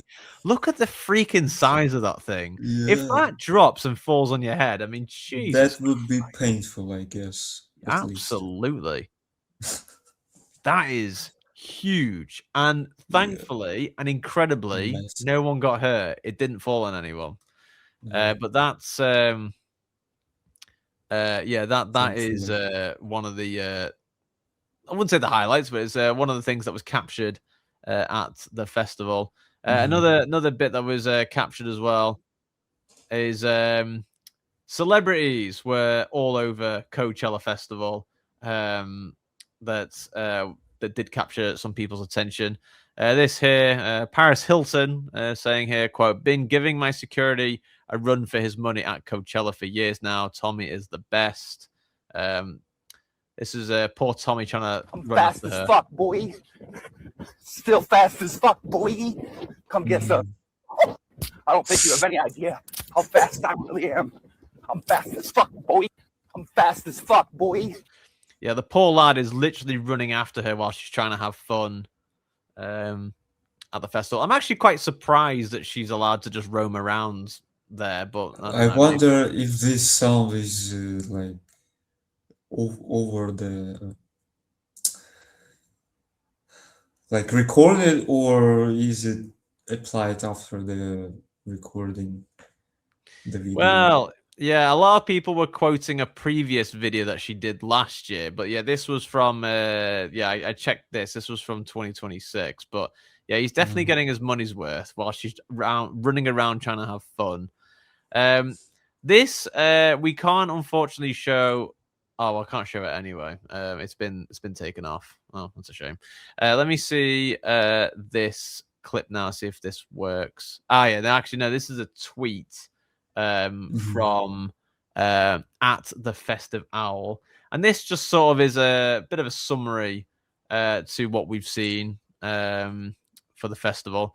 So he states here saying, quote, a little update and a few notes on the wind situation at Coachella today plus tomorrow. A wind-blown dust advisory has been extended through Sunday afternoon with gusts up to 45 miles per hour. If you're camping and your canopy survived last night, it's a good idea to take it down or at least remove the top before heading into the festival today. Last night, a lighting fixture did fall on someone at the Do Lab due to the wind. They sought medical attention and thankfully reports say they're okay. The stage was closed for the remainder of the night and additional safety checks have occurred on production overnight. Anima's set was cancelled, not necessarily because of conditions during his time slot, but due to earlier winds during changeover that made it unsafe for crews to build out the production. Multiple sources are also indicating that some productions are already being adjusted or scaled back starting today to reduce risk of further delays for the remainder of weekend one. Stay safe and enjoy the rest of the weekend, whether you're in the Indio or streaming at home. So yeah, that was another bit of info news bulletin at Coachella Festival. So yes, in closing, Sarandub, does that interest you to go to LA and party like a celebrity? Honestly, no. I thought it would be something better. There will be no Vlad at Coachella next year. Then I don't think I'll be going either. No. Yes, we are unfortunately going to miss out on the $150 caviar burger. Yes, but $28 drink. Yes, but yeah. I can think of other ways to spend $150. That's all I will say. But yeah, that is. But yeah, all we'll say is Coachella apparently was obviously a major success, and of course there were other highlights to the festival which I did think about covering, but literally everyone's spoken about it, such as like Justin Bieber and stuff like that. But yeah, we'll so for another time. Vlad, I'll be very honest. I have only just realized we've got 20 minutes left, and I've got to try and interview you within 20 minutes. Yeah. We're gonna do it now. We're gonna do it. We'll have to be quick, but we're gonna do it. Okay, let's try. We're gonna absolutely smash this. Don't you worry. So as mentioned earlier at the beginning of the show, or for those who are just skipping this part of the podcast or whatever, or getting to Sarandub's interview, who is Sarandub? Sarandub is the Deep House DJ and producer who has released on such places such as Gentleman, Deep Wit Recordings. I'm missing a few others, aren't I? Me too. Deep Clicks one Deep release Clicks. I have EP. Yeah, there's some South African labels also. Also 1 or 2 releases on each. Yeah, So, basically a lot. Yeah, mainly basically I'm releasing on Gentle right now. Yeah, a lot of people who like to release deep house music are wanting a bit of Sarandub on their labels, and that's definitely for sure. But let me start off by quickly asking you, how did you start getting into music? Oh, well, I was 13 when I started, and at that moment I can say that it was not music, like something similar to music, or something that was trying to sound like music, you know, like some random stuff, I would say. Yeah, so what was that then? Was that I like remember radio? this.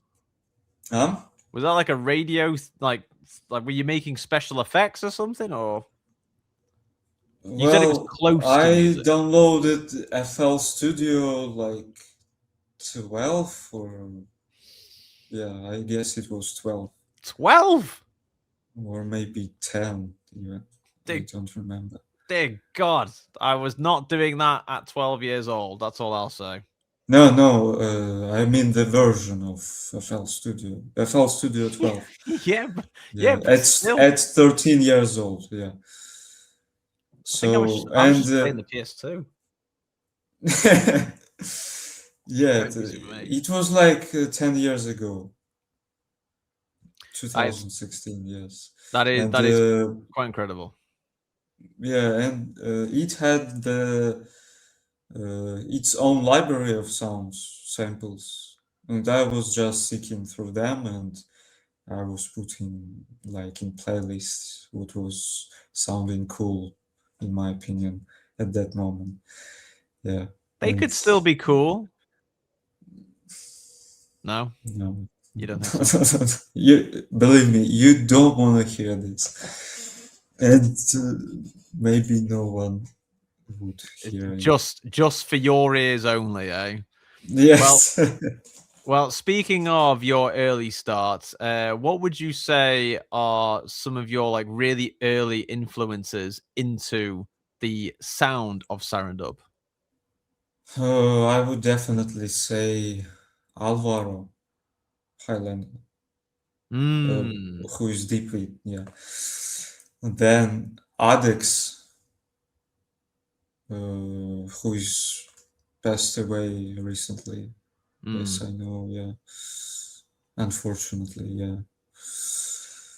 Then Kadata and Alvaro's remixes on Kadata, yeah, on Kadata's track, or how to pronounce it.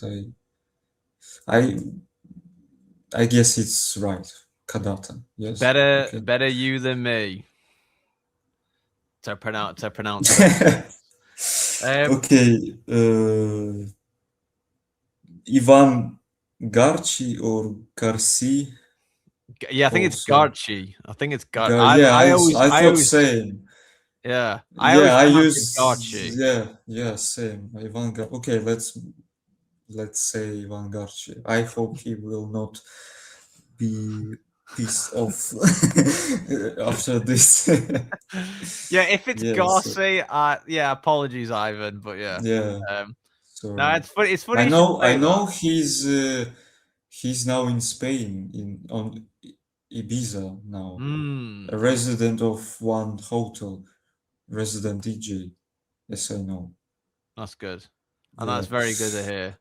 Yeah, and yeah, and obviously we're hearing a bit about your influences, but obviously you mentioned to me. Well, we already know that you produce bits of deep house and what have you, and you've done some ghost producing as well. But do you like producing other genres of music? Have you ever tried any other types of music? Oh yeah, I've tried funk, I've tried future bass, drum and bass, like the simple house, like classical house. But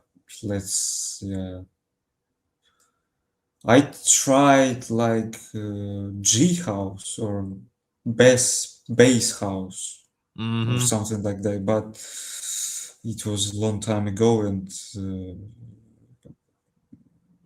it didn't came out like good. No. Yeah, maybe if I try now, maybe I can make something like this. Yeah. Disco funk also I tried. Disco funk, but then again, sometimes you have to try these things, you know, just to see if something sticks, right? Yeah. Would you say, is there a genre you would never touch, like R&B? R&B, or why hip not? hop? I was trying not to touch the funk. The funk, I mean. You tried not to, but you did. But the situation, made me to the touch. situation, eh? Yeah. Guilty. How dare you go? No, I funk? mean, guilty. The funk is pretty popular. I don't know about now, but it was popular. So I made a gig on Fiverr.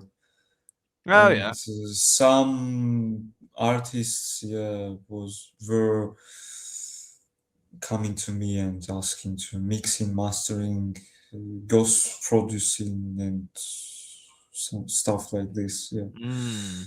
And for now, I don't have orders on Fiverr, but I have local orders, let's say. And What about like orchestral music? Would you ever touch anything like that? Oh, I remembered. Yeah, you reminded me that I tried once cinematic. Really? Track. Yeah, but it's not mixed quite well. But the idea is, for me, it's pretty has a potential. Yeah, if it That's made really right. interesting, because Yeah. that was actually going to be that was going to be a question that I was going to ask you later on in the interview, but I may as well ask it now, and I'm trying to look for it in my document. And it's down here. Oh no, hang on, I've got loads of questions for you. Yeah, so actually, it was actually the last question I thought of, actually. But as you've mentioned that you have done ghost producing, yeah, I was going to ask you if there were other types of music projects that you would consider. For example, would you consider ever doing music for movies or music for games? What are your thoughts on that?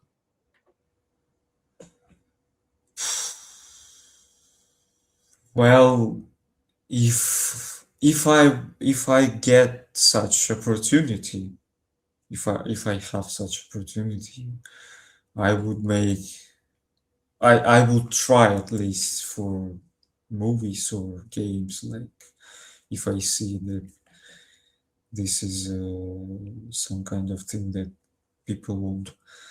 Because it is a whole different ball game, or it can be. Yes. You know? Yes, I know, I understand that it's completely different. For games, I think it can be easier because it could be just your track, one of the releases, and the developers like can just contact you to sign a contract or something, like Forza Horizon.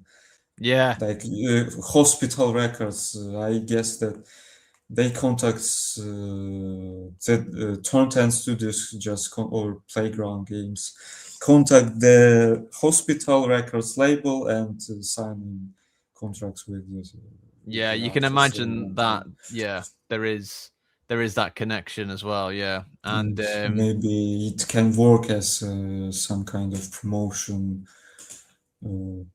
strategy. oh some yeah, kind of, absolutely, yeah. And films could be oh yeah, a lot more heavy. not heavy, but Yeah, like word.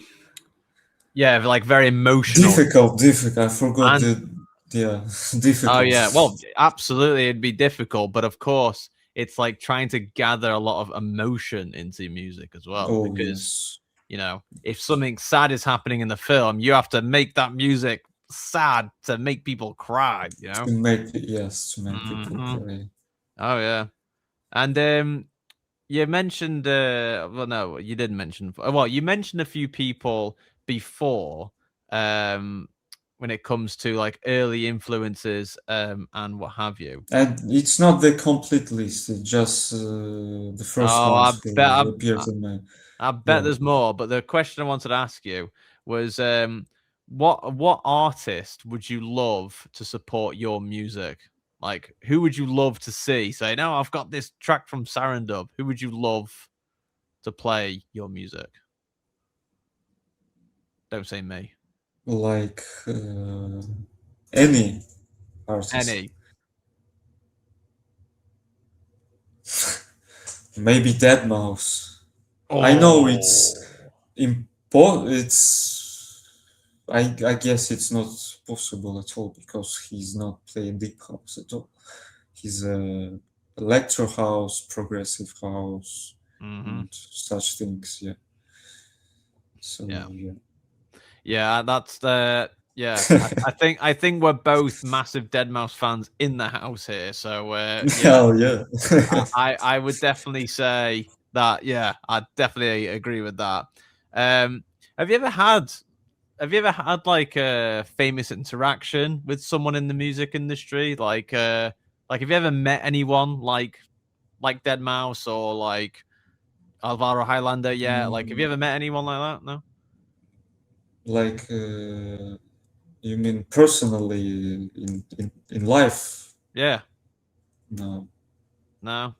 Because I was just gonna quick. Oh yeah, go on. Tell us everything. No, I would not tell. Why not? Who have you met? Are they famous? How famous? Okay, I will tell. I met Gentleman. Who? Himself, Gentleman. Oh, the guy who runs Gentleman. Yeah, Gentleman. Ah. Gentleman. Okay. Yeah, for those who don't know, Gentleman is the label, isn't it? Or is it the artist? No, it's the label.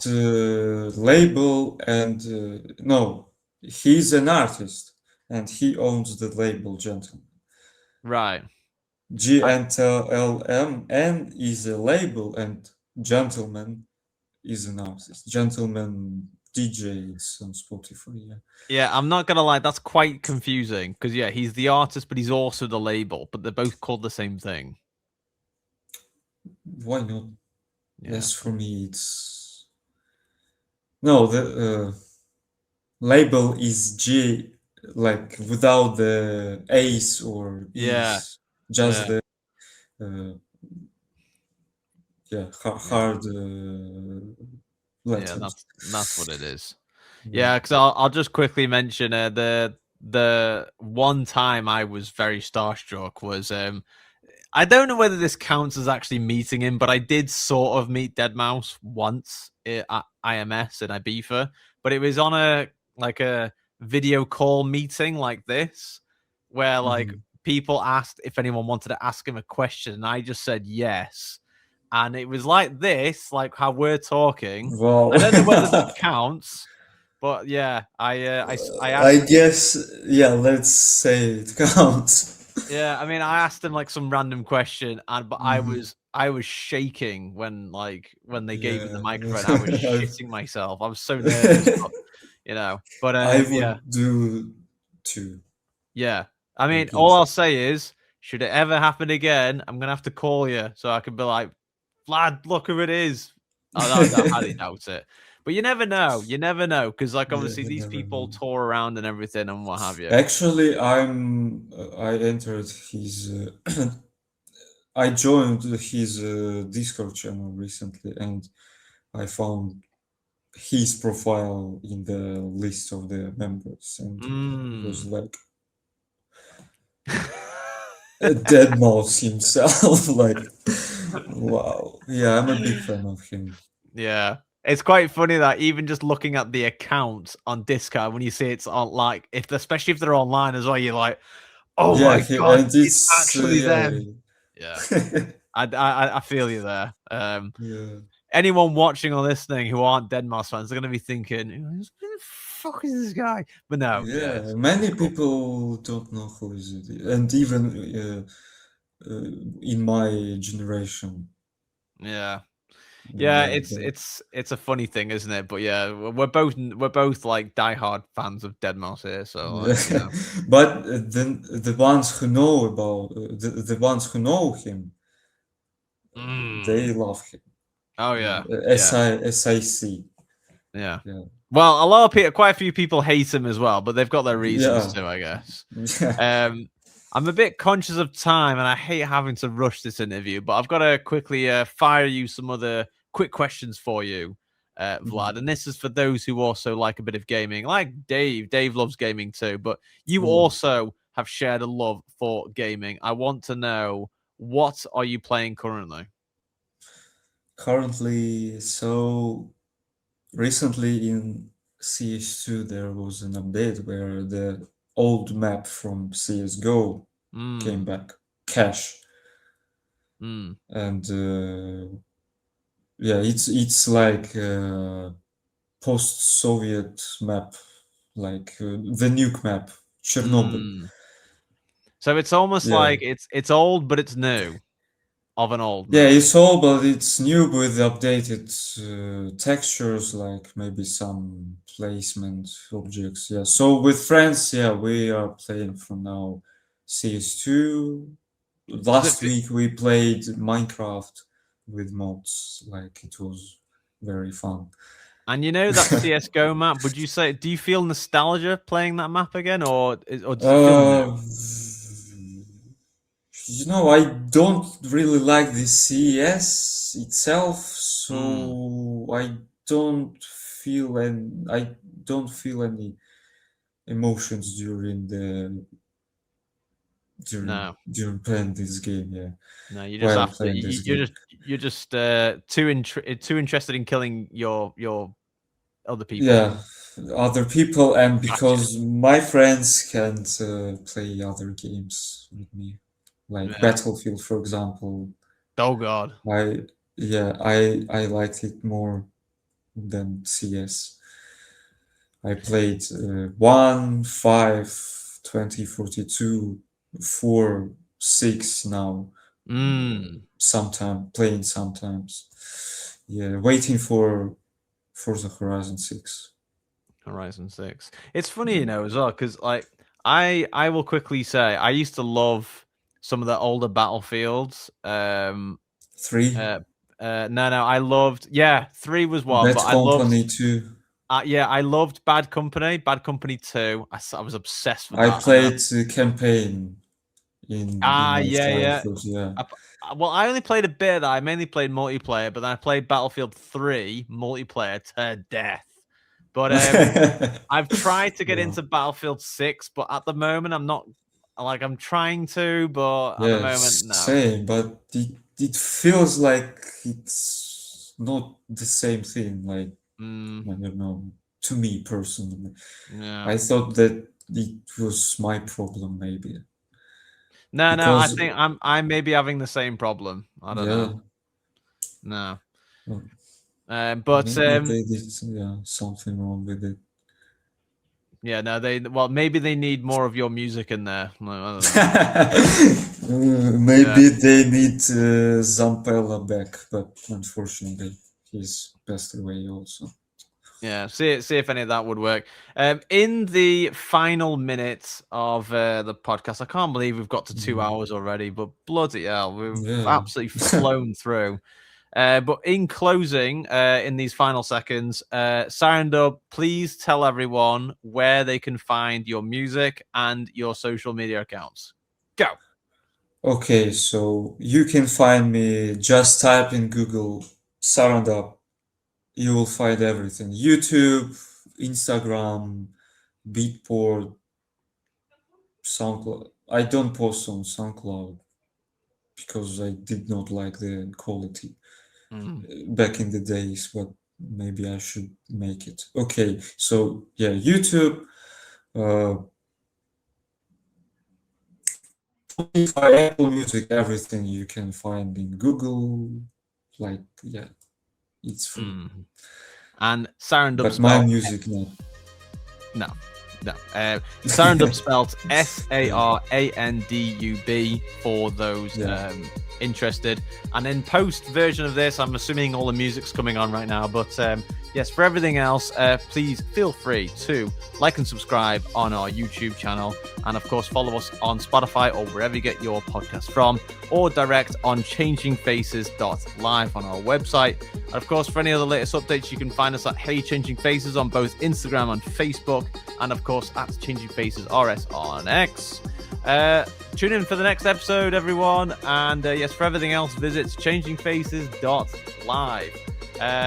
Let's say our goodbyes now. Goodbye, everyone. Goodbye.